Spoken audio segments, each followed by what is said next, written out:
স্বাধীনতা দিবসে দেশজুড়ে সামরিক হামলা জোরদার করেছে মিয়ানমারের জান্তা বাহিনী। সাগাইং মান্দালয় চীন রাজ্য ও উত্তরশানে বিমান হামলা ও গোলাবর্ষণে নিহত হয়েছেন বেশ কয়েকজন। হামলায় ধ্বংস হয়েছে গ্রাম, হাসপাতাল ও একটি বৌদ্ধ মঠ। নিহতদের মধ্যে নারী, শিশু এবং এক ভিক্ষু রয়েছেন। মানবাধিকার সংগঠনগুলোর দাবি, ভোটের আড়ালে যুদ্ধই জোরদার করছে সেনাবাহিনী।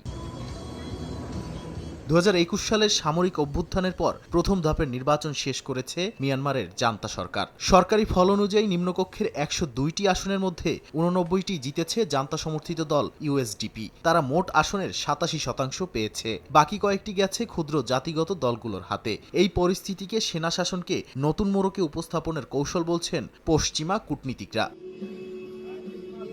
রাখাইন রাজ্যে এই নির্বাচন ছিল আরও বিতর্কিত।